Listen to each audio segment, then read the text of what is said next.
So this session, we called it Returnees, those recovered going forward, because we didn't know what to call it. We thought, we'll just call it everything. What this is about what do the people that have been before that come back do on Saturday while the steps are going on, while the step experience is happening. And what I want to do, without everyone needing to come up here, you can holler it out and I'll write it down, is I want to talk about some of the options, like what are things that we've done. So I wrote one that I did one time. I did a God as I Understand Him talk. Sue and Steve and BJ, they were there. It was at Lake Junaluska, and we walked through and processed. If we make the assumption that God is Christ, it's God of the Bible, well, how do we understand Him now? How do we arrive at that information? So the whole thing was about how do we edify our faith? How do we help the people that are returning grow in their faith? What are some other events that have happened at retreats that you've seen? Anyone? Father's Embrace. Okay. King's Kid.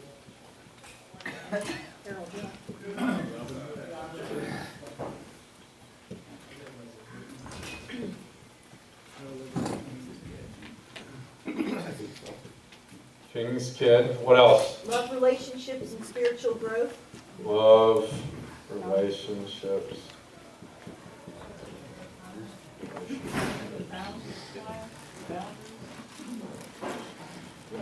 Spiritual.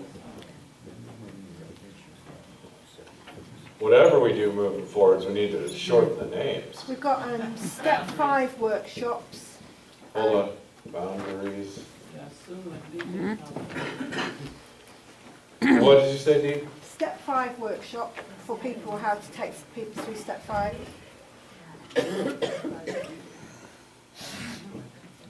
And then we do a step 10, 11 and 12 workshop. Awesome. Step 9 would be good.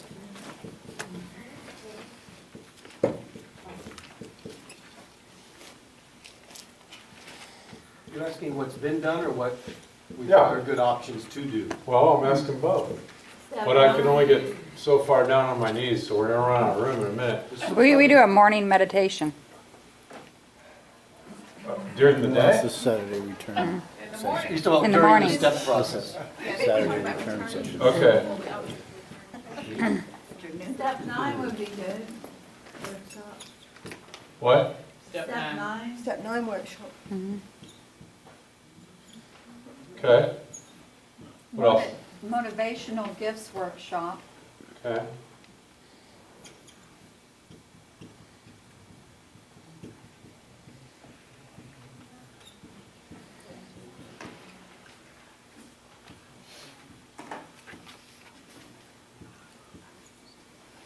All right, so that's The family certainly, afterwards? huh? The family afterwards? All right, that's the last one.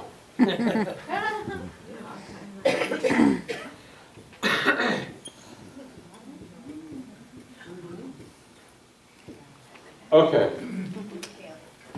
So, there's more. I'm not writing anymore. This is a fair representation of that there's a lot of things we can do.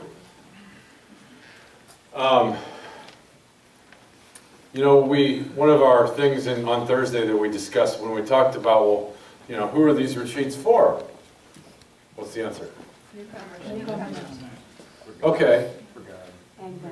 Well, the newcomer was the right answer in this context. But, so they're for the newcomer, that's what everyone said, they're for the newcomer. Well, my question back to them was, yeah, but who's bringing the newcomer? Is it possible that we can have a retreat where we make both the returnees and the newcomer feel equally as special and walk away with a life-changing spiritual experience? Yes. Absolutely. So in this next session, that is the focus of this session, okay, is for us to talk about that. The last session went really well. We're going to do the same format. Here is your one question. It is the last question. How do we invest, equip the returnee to be a better mentor, sponsor, disciple? How do we invest in them? So what I want you to do is, Mike, would you get paper for each of the tables? Mike will bring you paper. If you will go back to your tables.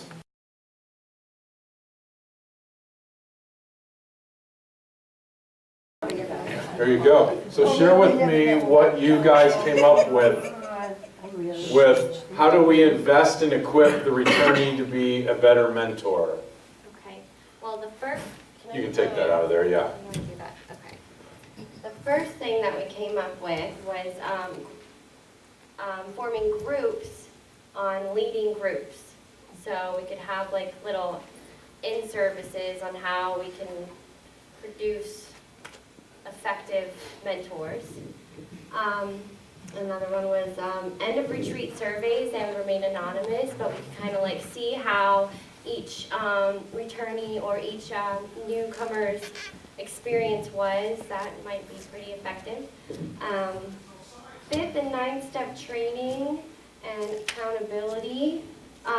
Just because we discussed in the group how sometimes we'll go off and do a 5th step and we don't really even know like what that person leading this person in the 5th step is doing. So that might make it kind of, like there's not very much uniformity, accountability. So maybe some more of that, like more training. Then training on the legacy book itself, and I think we touched on it last time Group 6 came up, just like training for mentors to take people through the steps with the legacy book. And encouragement, because that goes a long way. And they just did that with me when I came up here, and that was really sweet, so thanks. Okay, so let me ask you a question. We're going to just shift gears a little bit. Okay. If I'm coming to your house and I call you on the phone and I say, how do I get to your house? What's the first thing you're going to ask me? Where are you? Where am I? Yeah, where are we Okay. from? So these are all good things, just like our list was great. But how do we determine where they are so we can effectively invest in equipping them? How do we determine where they The are? returnee is. Where they So, are. right, they're coming back, and for us to meet their need and invest in equipping them, don't we need to ask that question, where are you? Perhaps like a briefing for the returnees, but like at the beginning of the Came to Believe retreat, if we could somehow make time for that, like some kind of a little briefing or powwow for the returning members. Assessment? Yeah. Okay. You got any other ideas about that? I know I'm putting you on the spot. Yeah, well, we could do a briefing, we could, What would any sort of pre-retreat engagement of the returnees look like? Because don't we have their emails, addresses, phone numbers, so couldn't we reach out to them ahead of time? BJ? They don't register until the day before the retreat. So BJ said sometimes they don't register until the day before the retreat, so that makes that difficult, right? Right. Okay, Suzanne? About 2 months before the next retreat, we have a picnic and we invite people that are on our registration, which means they've at least been to one retreat because we have their address. And we invite them to the picnic, which will get them back in touch with us before we'll actually see them at the retreat. So Suzanne said they have a picnic that invites everybody as a way to engage them. Now, remember I said the theme for the weekend is how do we create this international, national community of Came to Believe? If we're engaging each other, we ought to have a pretty good idea of where we are, shouldn't we? So there, are you seeing how this all ties together? That's why I bring that up, because I think that all the things we're talking about, they go like this, they fit together. Thank you so much for coming up first. All right, number 5, bring it. I'm coming. She's coming.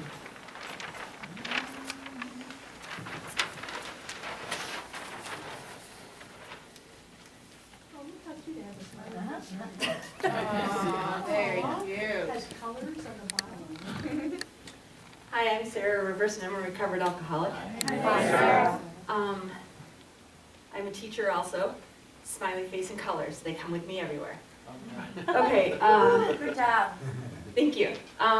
We like the idea of the step workshops, 5, 10, 11, and 12. What do you do after you leave the retreat?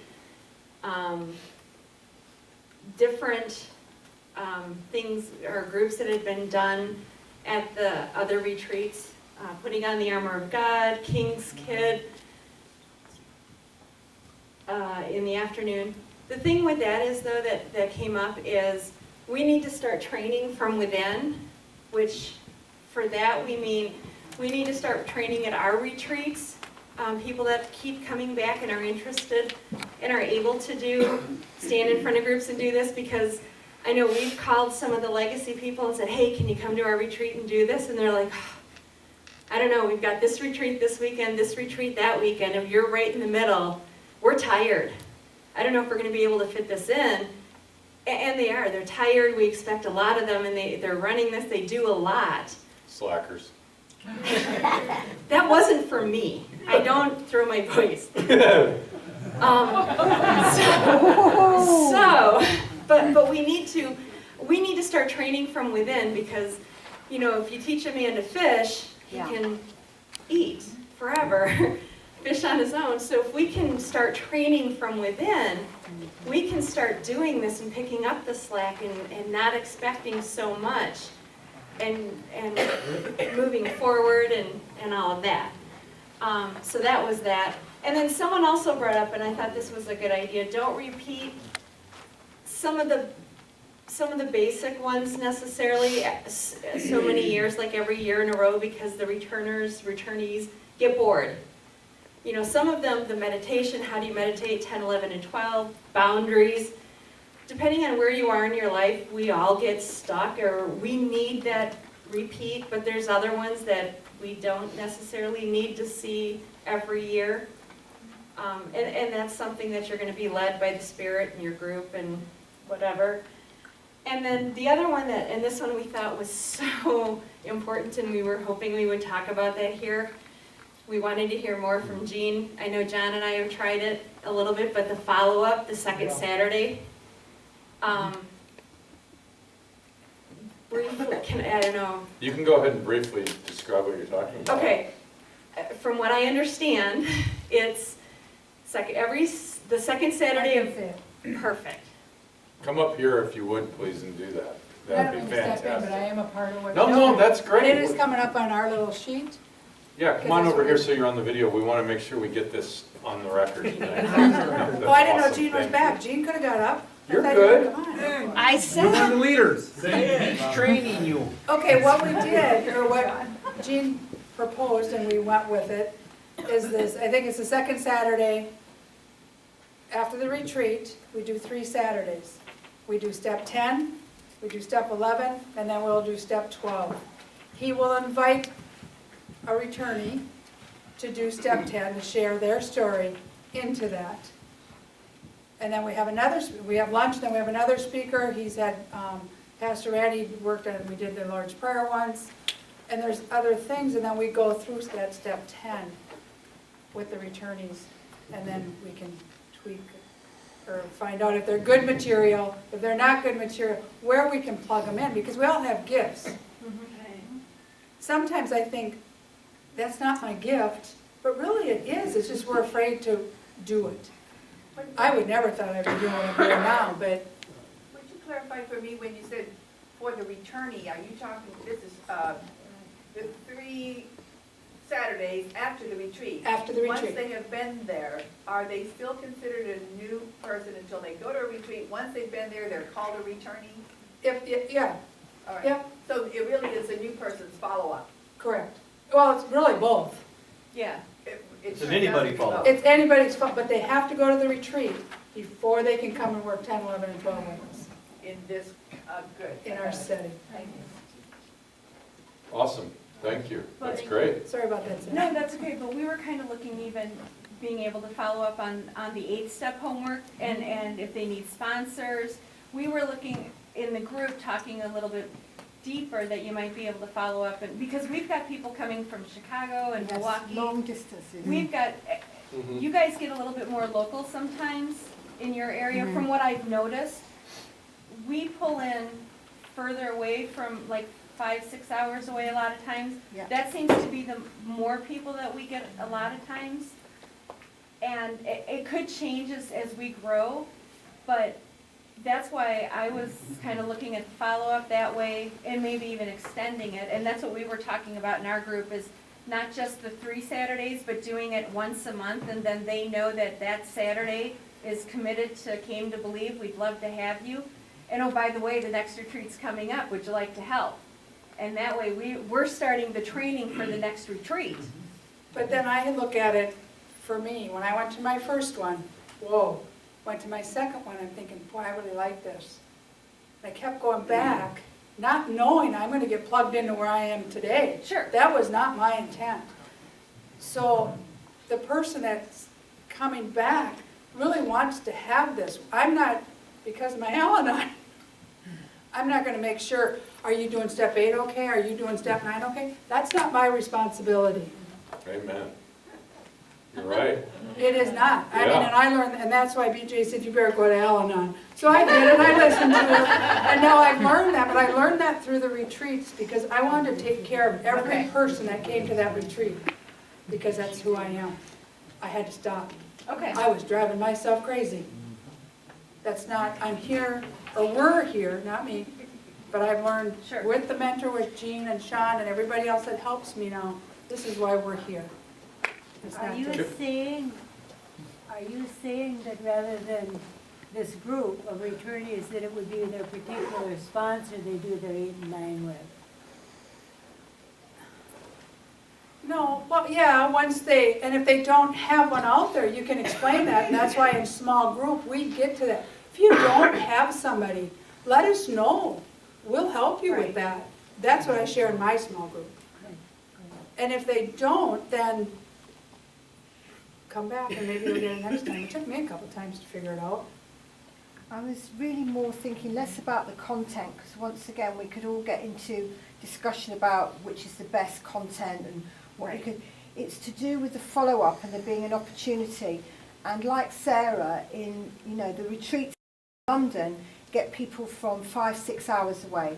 So we do have a meeting every Sunday afternoon which people can attend, but only 6 out of 60 people can make that. If you had a date every couple of months or every month that was, which I thought that's what we were talking about, which it actually isn't, where somebody could go 3 months' time, I'm going to come to the second Saturday, because there'll be there will be a meeting of the Came to Believe people, and it'll be up to the retreat leaders to decide on the agenda. But it's that opportunity for follow-up that you could use for whatever agenda you wanted.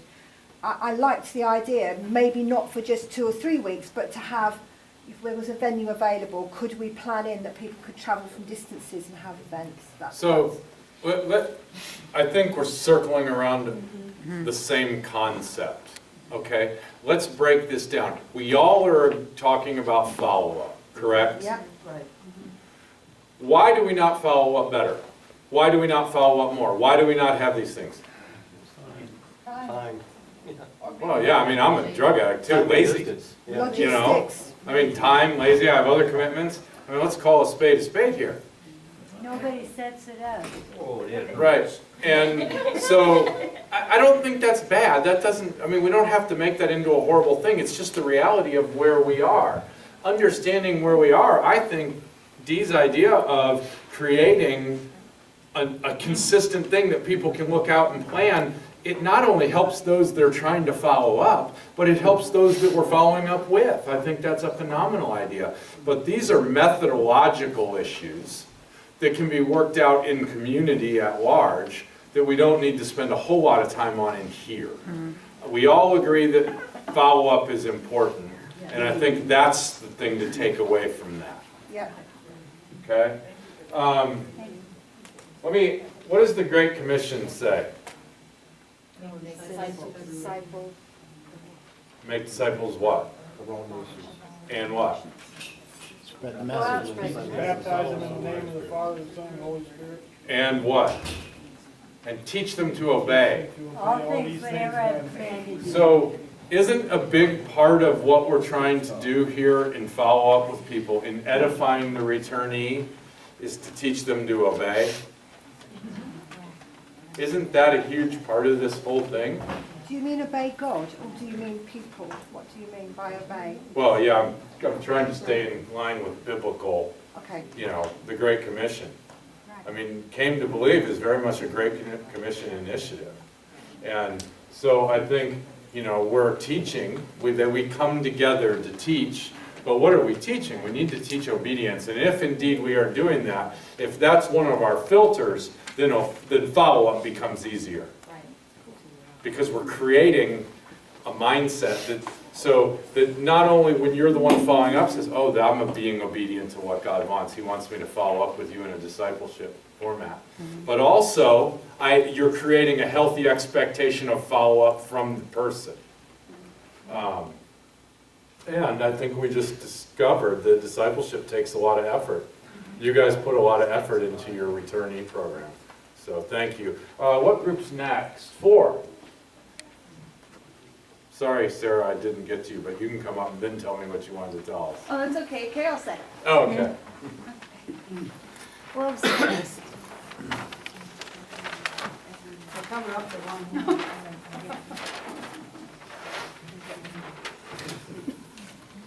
Yeah, it's like Green Bay Packers green. Let's cover that up. Yeah, let's show the purple. All right, go ahead. We had fun in our group. We were smiling and laughing. And so we came up with a few ideas. The first one was mine, and they actually agreed with it politely. I don't know if they really did, but they let me put it on the paper. So I'm kind of weird. I like to research. It's one of my favorite things to do. And one of my favorite ways to do it is to interview people and record it on a audio or video recording.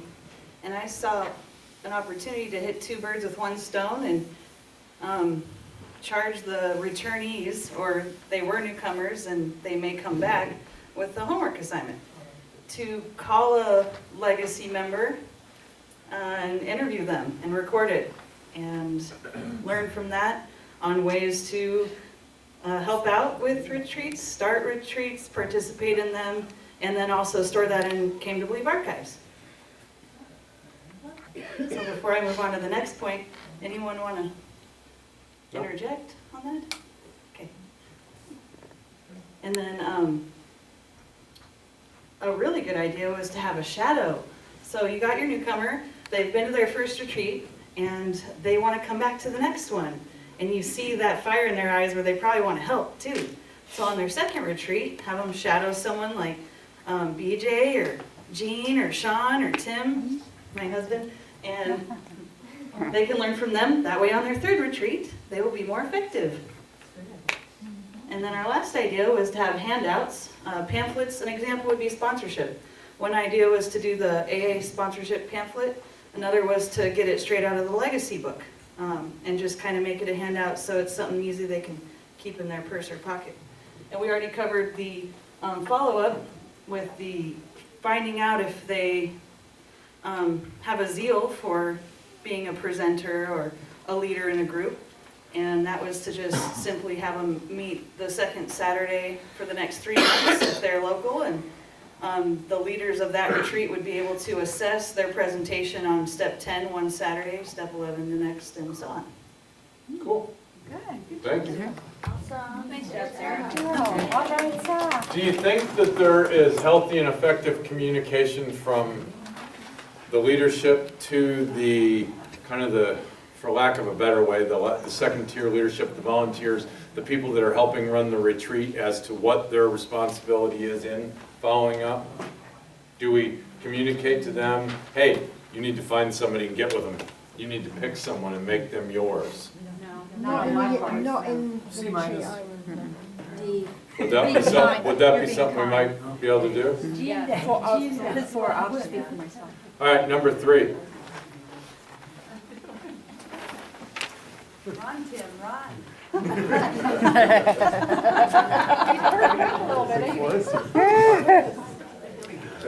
You're up. Soda with caffeine will do it every time. All right, hello, everybody. My name's Tim. I'm a recovered alcoholic. And real quickly, Nathan gave me the opportunity to go back and touch on something lightly on something just came up in me when we talked about not it was the finger, you need to, and that we can't scare people away like that.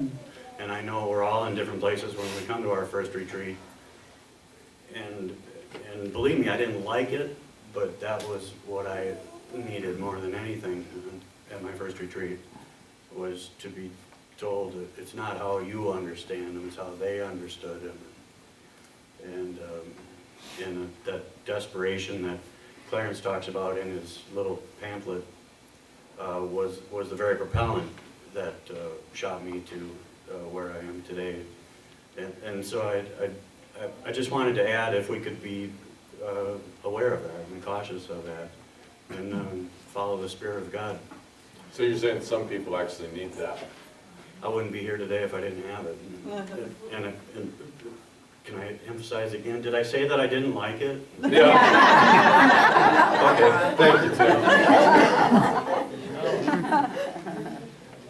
Okay, the question. Yes. What can we do to encourage and equip returnees? Yes. The first thing we came up with is to encourage them to feel equipped to be a part of leadership. Most everyone at every retreat, they've told me their retreat experience. You know, at my first retreat, this happened, and now here they are in what appears to be a higher level or leadership role. And if they were where I am, I mean, that was the whole step 2 thing, is they are where I want to be, and they got there, so maybe I can too.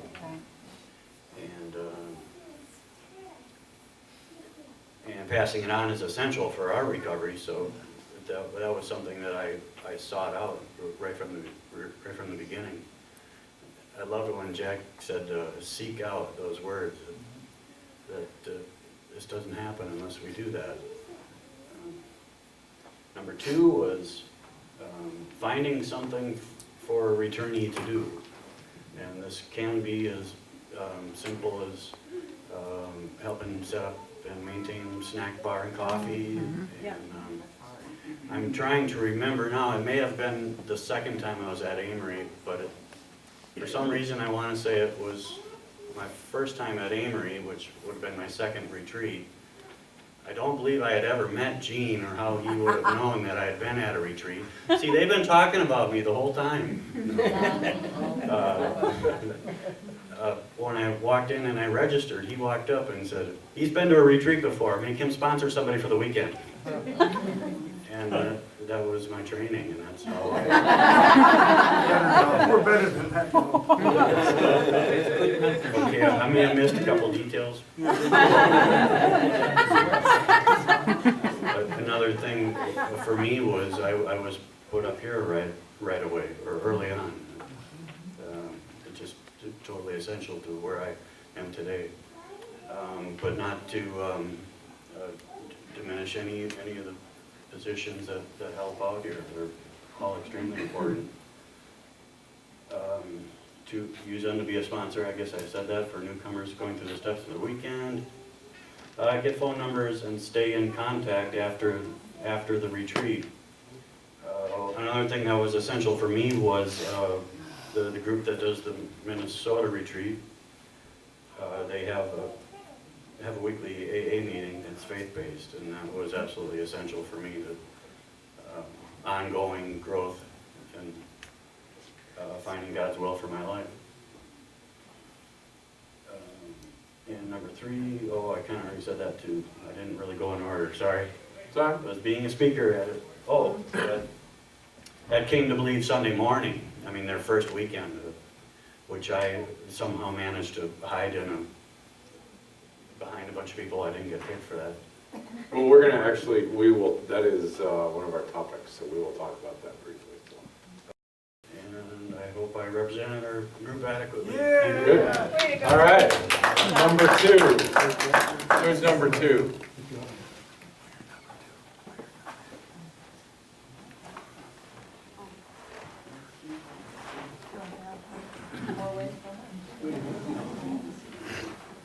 No.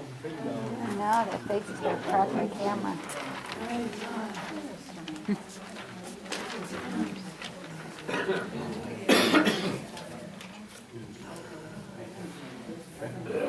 Let her rip, Chip. Pay her, Chip. I'm John, recovered alcoholic, Salt Lake City. So we went through a few things. I heard a lot of the same things we were looking at actually. But the one was having a workshop on mentorship.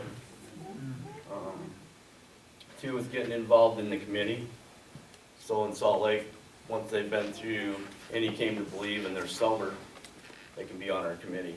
And so they may be working parking lot or breaking bread on Sunday or whatever that looks like, but that's how we look at it. I remember Jack, when we started this thing, saying they all want to be involved, so it's about unity too. It's about family, a community. So whether they're just breaking bread on Sunday, get them involved. So we try to do that. Discipleship after the retreat, churchy word, mentorship, but that's huge. I've been following Gene's too. We asked him actually in here. Hopefully we'll have time later, but he's brought here because of that. In our group, we have a big book study. It's been going 14 years. They support it. We have 25 people on our committee. They're out of that. They've been pulled from the retreat coming. We usually bring 6 or 8 out-of-towners in. In order to finance that, we do some fundraising and Christmas events, different things like that, but that's how we do that part. So we bring them in immediately after the retreat. The next Thursday, they come to the meeting. They get sponsorship out of the meeting if they'd like. They talk about the retreat the whole rest of the year. Of course, we study the big book. So that's our take on it. I love Gene's too, and he keeps us updated on that. The next one is at the end of the retreat, invite people and the newcomers through the use of email, phone lists, and word of mouth to be a part of the Came to Believe community. So I think we touched on that pretty much. Yep. 5, encourage to seek sponsorship through Came to Believe family retreat. So like we said earlier, we're going to come here, and if we go back to our old ways, we're going to get the old thing. So a lot of them, I know that's one of the number one things the people that I link up with at retreats ask me is, what about my sponsor back there? Do I need to get a different sponsor? I can't tell them yes. I just said you'll have to pray and decide if he's on the same page as what you see and feel after the retreat now. And so those were the things that our group looked at. Cool. I think I heard that same thing in a lot of the others, so thanks. Yep. All right. Thanks, John. So, one of the things to keep in mind is this topic, I think we're seeing, I'm certainly hearing that there are some real all-stars in follow-up here. Some people that are doing some really cool stuff. So I would encourage you guys to partner up with them, get their phone numbers, and begin to wrestle with that in your own context. Is this thing not working? It's working. Yeah. Sorry, I can hear you. I guess I'm just Real going good. deaf. All right, come on up.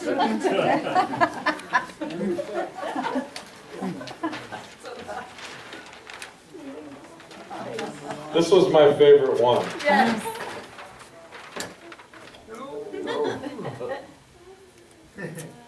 All right. So they struggled a little bit. Sorry, I got it.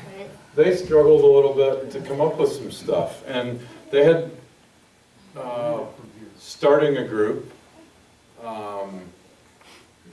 You had a bunch of people that are starting groups that are, so in that, have you guys taken anything away here that might be beneficial for you so that you can start it with some of these principles in place? Has this helped you? You mean this particular This question? particular This topic? session, yes. Not really, I was kind of just playing catch up with us not doing this the whole time. I Okay. think we got a little confused on the question. Okay, But just to add some things to what I've heard on this topic, I think communication would be good. Facebook is a very viable option. A lot of people are on there, gets the information quick. It's a good way to stay plugged in and connected. There's even a thing called a secret group, where if you wanted to keep it nice and contained so it's not, Yeah. all over everything, that's a good option. I like the idea of doing a follow-up retreat of returnees. Keeping the newcomer focused one, but then maybe having a separate one to work on each other so we can be better for the newcomer retreat in between. I don't know how Okay. often you guys have them here, twice a year? So I don't know if that's a lot though, having one every 3 months, rotating. Just an idea. cool. Well, thank you. All right. Awesome. Okay.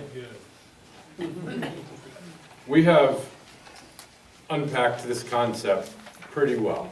We've done a good job of looking at some of the options, getting it out there that this is a tension that exists and that we need to begin to wrestle with and live into. We've seen that there's some people that are really good at the follow-up. We've seen that it's a team effort.